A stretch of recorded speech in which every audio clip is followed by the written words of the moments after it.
Welcome to My Favorite CX, a podcast that celebrates exceptional customer experiences. To listen to today's, please choose from one of the following options.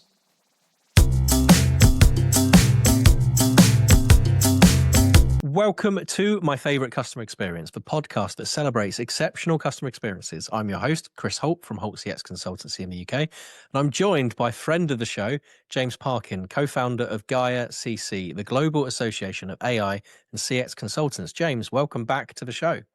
Thanks, Chris. Yeah, good to be back. Regular watcher, listener, whatever I can do. So yeah, love being part of it again. So those that have been watching or listening since day one, James was our first ever guest on My Favorite CX. And he's also our first ever returning guest. So a privilege 2 times around for you, James. Is that, I was going to say, is that a mark? Is that an honoured thing, or is it just that you've asked so many people and they turned you down and I was the only one that was available? Do you know, there have been some frantic weeks where the deadline has been approaching, and there's been a couple of people that have responded very quickly to, do you mind if I just chat to you for half an hour? But no, this one was intentional because obviously last time we spoke, people, you might already know James from his work in the recruitment industry, where he places many people around the world of CCaaS and CX as founder of Ellison Coast. But there is a slight update here with Gaia. So let's talk all about the Global Association of AI and CX Consultants. Where did it come from, and what's it looking to do? Yeah, it's catchy. That's why we go for Gaia. So it came out of a conversation, as all these good ideas do, with a guy called Ian Nevin, who's my co-founder. Ian's background is as a contact center as a service and CX consultant over 20 plus years. So he was coming at it from industry. And he was put in touch with me and wanted to talk to me about the sort of recruitment and people perspective. And what we realized is we shared an experience, which is that independent consultants, contractors, fractional, interim people are advantaged and disadvantaged by the position they've chosen. So the advantage is they're independent. They're brought in by businesses really early on to advise on contact center and CX transformation at a strategic level, a technical level, operational, all sorts of stuff. But because they're isolated and independent, they are not treated in the same way as, say, channel partners or analysts by the vendors in terms of being briefed, updated on what's coming down the pipeline, because they're hard to talk to all of them because they are spread out. So we thought, well, if we bring them all together in one place, and it's different from like a trade association because of the format, the platform, we can then go to vendors, mainly disruptors actually as well, and say, here is a group of people that are all gathered in one place, and you can talk to them about what you've got coming up. And so the difference with Gaia versus sort of other associations is that it's, think LinkedIn or X. So it's a chat-based social media platform, but just for this audience, just for CX and AI consultants within the, the contact center customer experience world. And it does contain some people that are permanent, that are thinking about becoming consultants at some point, some people that are maybe retiring out of it almost. And it will contain some points of contact from vendors that we work with as well. But again, they're really in it for the consultant audience. And it's been up and running now since late last year. So yeah, after you and I spoke on the podcast last time, and Ian and I are learning a lot through putting it together. It's a community. It's something different from either of our previous and current day jobs. But we're already seeing some real value for members. And of course, you're a member as well. Yeah, absolutely. You came to me, I think around September, October time, and said, I've got this idea. Can you test drive it? And I think what you're saying resonates. I mean, when I started the consultancy, I the only route I really had was signing up as a partner or a reseller with a lot of places. You can't, not every vendor has a consultants program because that takes time and effort. So we're trying to understand the why. We're trying to gauge, what solution is best for the customer, not what solution is paying the best spiff at the moment and the best referral for me. Maybe I need to be less naive on it, but I want to make sure what I'm suggesting is right for the customer ultimately. Yeah, that's absolutely the core of independence, right? So we've turned down business for Gaia where vendors have said, we would like you to bring your audience to an event and we will pay you a referral fee for the business they bring to us. Because we've said, no, we can't do that. What we will do is we will bring eyes to your event, your product, and then it is for you with our help in terms of messaging and content creation to present something that is compelling for the consultants to say, I want to understand more because this could be useful for a customer in the future, or it could be useful for a customer I'm working with now. But it's got to be authentic. It's got to be independent. And so it's not a channel like, partner scheme. They don't want to be paid. They want to broaden their knowledge of the market. They want to understand every tool that could fix a problem, particularly in that disruptor area. If we were talking about the big names in this space, it's easier, right? And they don't necessarily need us because they can do their marketing and they can do their events and everything and push out all the info they need.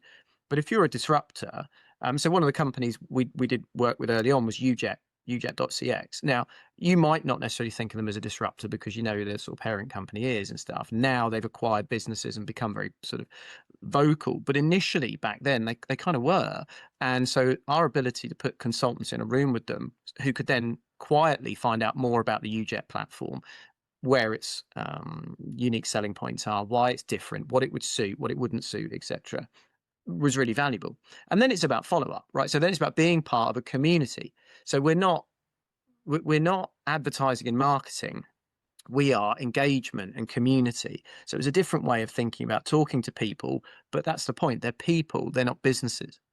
And therefore everyone's slightly different. And so we're putting together a wide range of content as well. And we're always looking at the platform and trying to think about what are people responding to, what aren't they responding to. So, we're community managers as well, which is totally new to Ian and I. Although at least it isn't like a chat board from the early 2000s. You haven't got to worry about like moderating in that regard, I guess. But I think what was interesting for me was the point of the uniqueness of it being a closed community that you log into and you chat to people in that I shared some recent updates with one of the vendors I work with, and on LinkedIn, you're going to get liked and you go, oh, thanks for sharing. Whereas on Gaia, it was, I think the unique selling point for me was discussion. It was, oh, tell me more about this. Where is this? What is doing it with this? What, the topic at the moment is on top of every consultant's mind is what about the EU AI Act and how does it work with that? But it was interesting just to put a feature or a concept or an update out there. And straight away, you can engage with people that work on different platforms and get a steer for where is this in terms of the market. Is this leading? Is it behind? Is it something completely different and a different interpretation? I think that's what's interesting about the Gaia platform is having that melting pot of opinions and knowledge. Yeah, that's the goal, right? And it is global. That's the G in Gaia. And at the moment, it's English speaking content. It can go into other languages, but just the way the platform is, it is all English speaking at the moment. But we're spreading out. We've got people obviously in North America and Canada, but some countries in LATAM as well, South Africa, places in the Middle East, all across Europe, India, Bangladesh. Australia, Singapore, I believe, as well. And it's always exciting to see a representative in a new country crop up as the map just slowly turns blue on my analytics dashboard. But yeah, you're right. So you're not chasing 100 like buttons or 500 like buttons. There's no algorithm that pushes your content up and down. You can search for content. You can go in the search bar and say Genesis, for example, and it will bring you up everything that includes that word. Members that have said, I work in this, content that included the word, posts, events related to it. But other than a vertical feed where stuff just keeps getting piled on the top, that's just what happens. Yeah. And it's more authentic and more real, and you're going to get therefore better engagement. It's not perfect. Challenges we have are we're still learning about how to best promote the community to people and make it part of their weekly life. It's not really designed like a LinkedIn where, in my day-to-day, LinkedIn's kind of open in the background all the time. You don't really need Gaia open in the background all the time because it's maybe updated 10 times a day, something like that. But you could kind of check in on it once every couple of days, scroll down, read a few articles and go, okay, cool, that's good. Maybe post a couple of comments, as you say, and that's kind of good. And we're working on how to make that happen. So that's something we're trying to get better at, and marketing it as well as the user base grows, which in itself is exciting as we're meeting new people that neither Ian or I knew before. They're coming in from LinkedIn.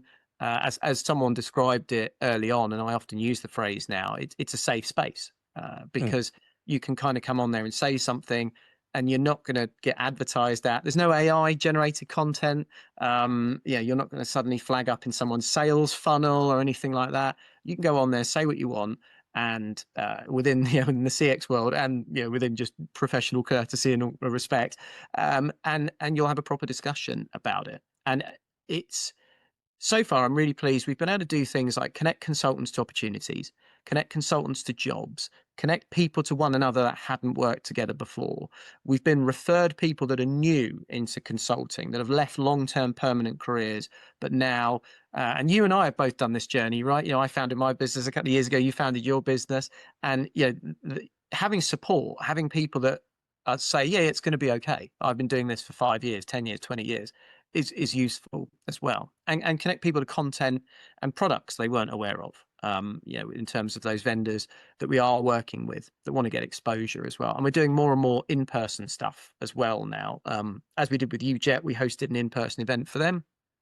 We're going to be doing more and more of that because if you said it, brands don't have consultant engagement programs most commonly. They'll hold a big event somewhere, they'll pay a lot of money, but it's all aimed either really at customers or partners, right? And the consultants have to sort of pick out the bits that are relevant to them in the middle. So what we're doing is creating this kind of little then sub area within these big events and saying, this is the bit that's carved out for the Gaia consultant community.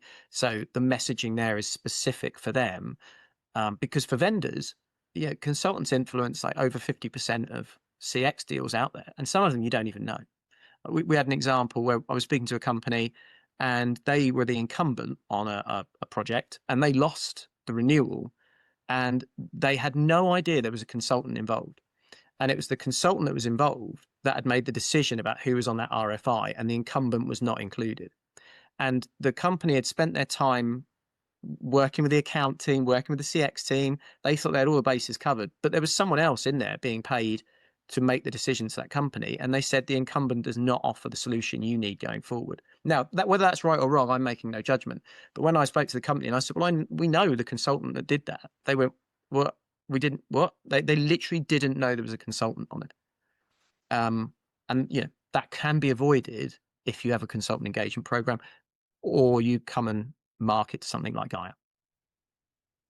I think it changes the landscape for consultants as well, in that we now have a place where we can meet and discuss and throw ideas together. Like you've seen me on the forum just throwing some ideas of who'd like to do this, who'd want to do that. And it's a way of starting conversations and ideas so that we can evolve what we do as well, which I think is really interesting.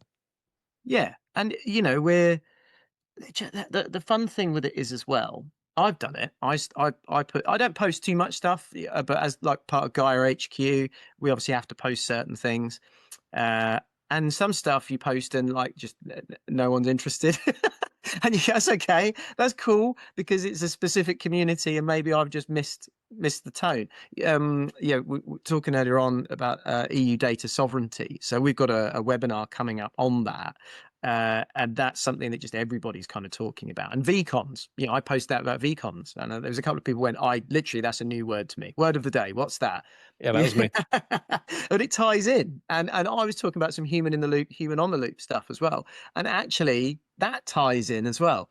So it looks like maybe we need to do a little series of webinars talking about EU data sovereignty, talking about the AI Act, talking about VCons and where they come into that conversation, talking about HITL, and where those have an influence, where those might be mandatory in certain industries, and then really helping consultants to win more business, because then they're going to go to companies and they're going to say to companies, well, look, you're asking me all the questions you think you need to ask, but I'm going to tell you questions that you should be asking that you aren't even aware of. But that's my job as a consultant. And we can arm consultants through the strength of everybody's knowledge who've maybe got 5 years experience, let alone 25 years experience.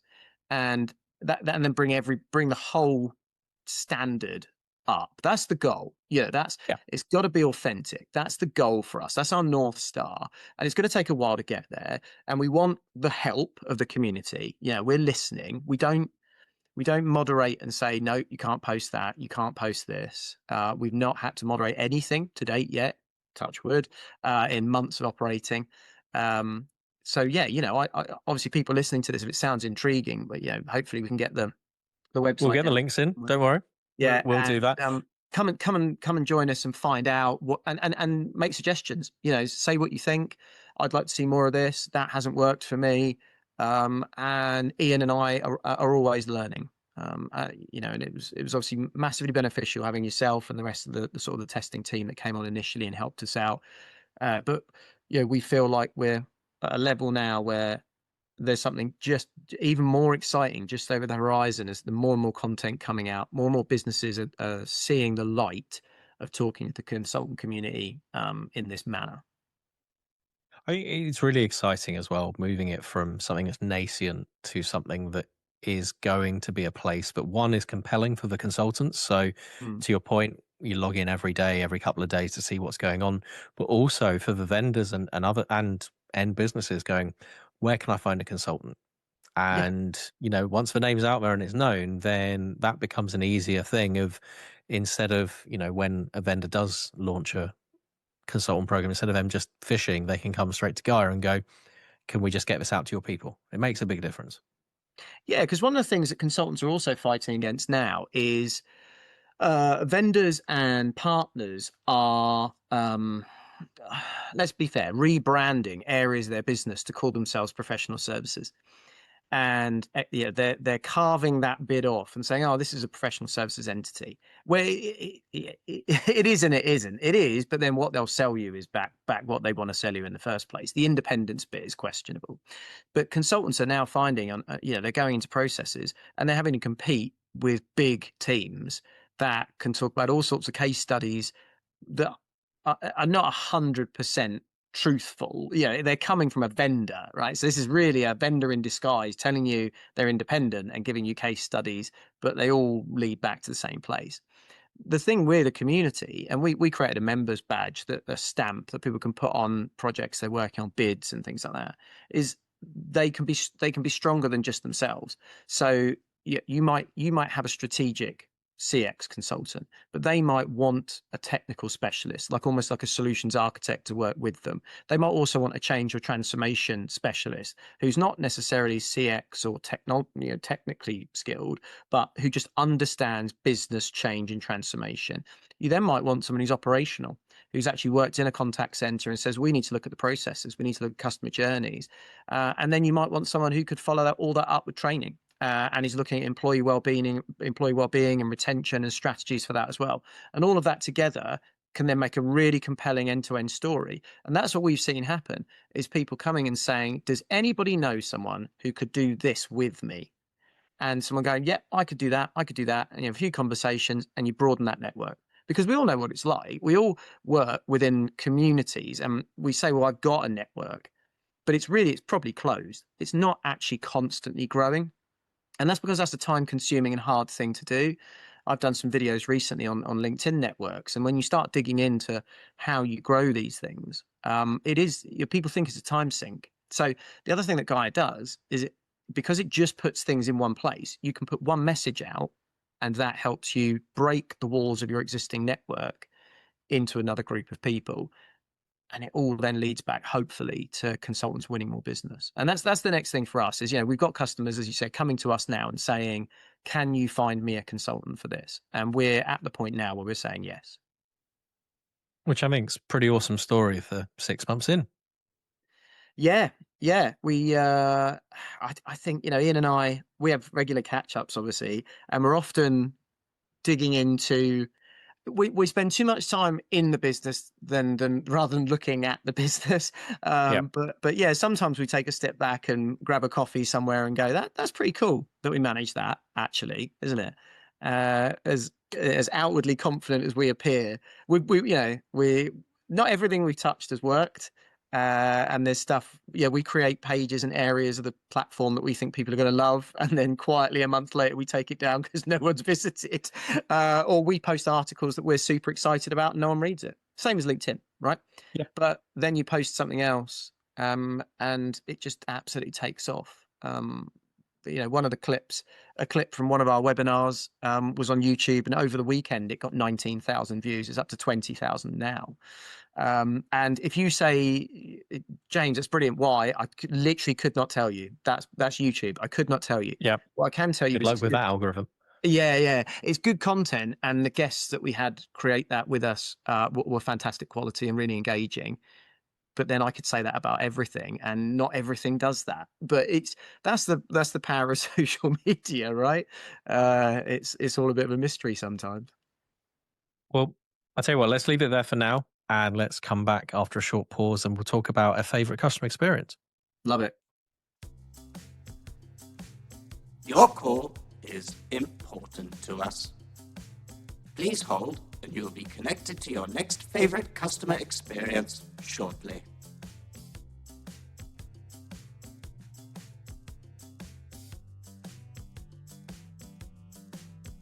Welcome back to my favorite customer experience. I'm here with co-founder of Gaia, James Parkin.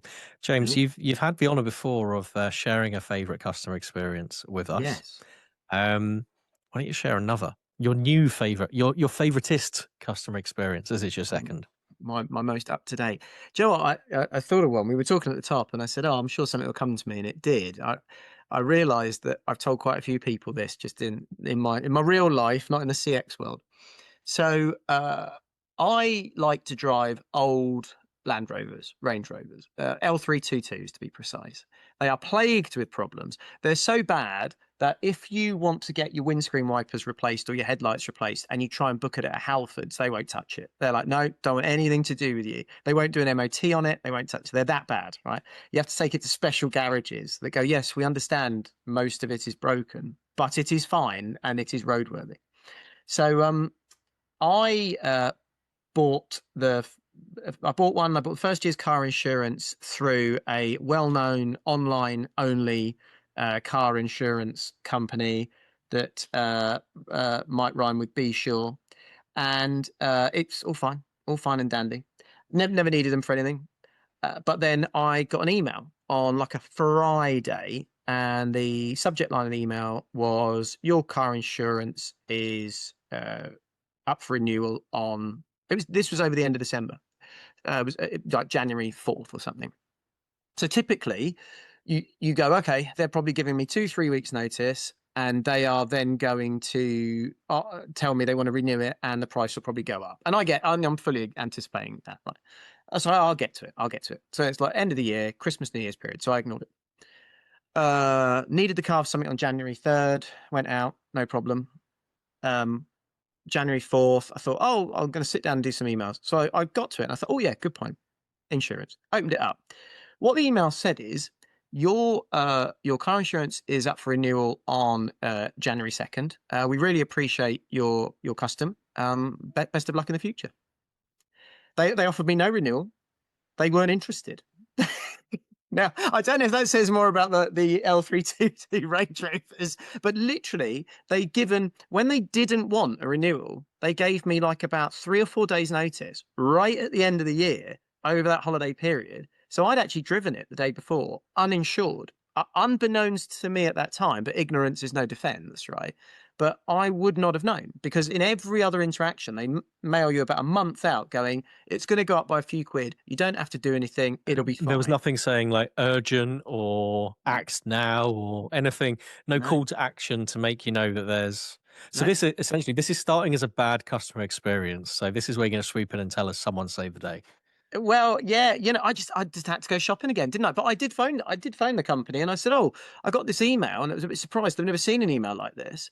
I said, "Yeah, I'm just interested in getting a quote," and they said, "No, we can't give you one." So I said, "Okay, fine." But I said to them, point of interest would be if you're going to let people know that you don't want to renew their insurance, you need to give them more than like a few days' notice over the end of the calendar year and the holiday period, right?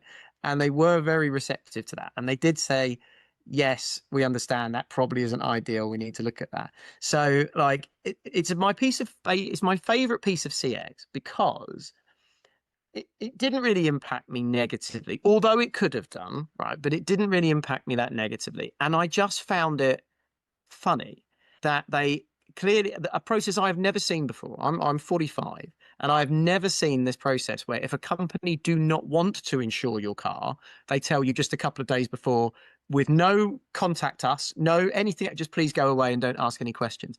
So I share it with the audience in case anyone's gone, "Do you know what? I've never seen that." No, it is out there. That's the end of that process. But if anyone in an insurance company is listening to this and thinks, "I wonder what our process is," please take a look at that.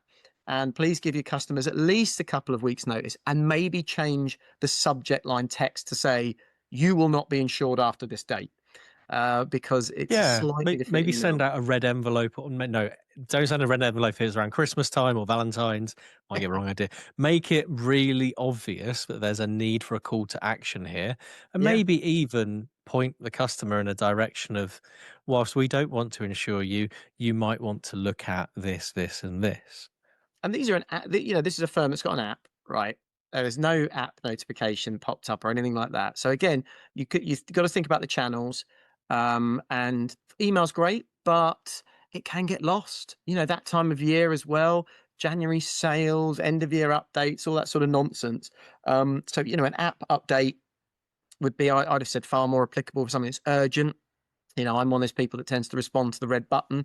And an insurance app, I would say, is not typically something that people would turn notifications off of, maybe because you're not going to get harassed by an insurance app. And if you are, maybe you're doing something wrong. So yeah, as I say, not a positive experience, but it is a favorite of mine because I've just told so many people it really because I found it so funny, and it probably is a reflection on the vehicle. I'm trying to imagine now just how old this Range Rover is. She's And 21 currently. right, And yeah, it's a workhorse. So I teach rugby to under sevens, and so in the back of it, it has bags of rugby balls and tackle pads and like bags of all gear in there. And it was recently with all the wet weather, that stuff has been going in there wet, and then I have to remember to take it out, otherwise it gets pretty rough in there. But so it does a really good job. And with some events I do, I'm in and out of muddy fields as well. I was at one recently. We drove to a rugby match and we asked to park. It was on common land. It's over at yep. Marlborough. So if anyone knows that bit, Marlborough Rugby Club, lovely people. But theirs is on common land. And so everyone's parking literally on the grass. And a lot of 4x4s in there. And you're very glad of it when you're trying to pull out of that field after it's been raining for an hour and your car's been sat there as well. So it does a great job. But yeah, they're cars with personality. If you know anyone with an L322 or even an old Defender or maybe even one of the L405s, the next gen, no, they'll never let you drive theirs. And I only came to realize why when I had my own, because every single one of them is slightly different. There is things you can do in one person's Range Rover that if you touch that button in another one will blow up the engine. So you've just got to get used to it. My wife had to drive it a couple of weeks ago for the first time, really outside of a car park, and she said, "I hate it." So so now that's never ever going to happen again. So a slightly unconventional favorite customer experience, but then it is your second time on. Yes. And I think it was quite an interesting one to dive into, just the things that thankfully it didn't impact you. As you Yeah. say, you weren't impacted, but just the ways in which it could have potentially been better and just made for a better customer experience. And hopefully they'll take those things on board. for a future experience. But James, thank you very much for joining us. And where can people find out more about Gaia? So it is www.gaia-cc.com. So gaia-cc.com. That'll take you to the landing page. You click sign up. It's free. It takes about 2 minutes to create a profile for yourself, and then you're in, and everything is accessible in there. Nothing's behind paywalls or anything like that. Go and check it out. Give us your thoughts. Try it. If you don't find it useful, just delete your account. But we'd appreciate people coming and taking a look. Wonderful. Well, we'll put those links in the show notes. We'll put a link to your LinkedIn as well, because the CCCX update is there every fortnight as well, going strong after a number of years still. Yeah. Always worth having a read for that update. But James, thank you for being our first returning customer to my favorite customer experience. Brilliant. Cheers, Chris. Thanks for tuning in, folks. We'll see you again in a couple of weeks' time. Thank you for listening to My Favorite CX. Your listenership is important to us. On your keypad, please press a number between 1 and 5 to rank how much you've enjoyed your experience.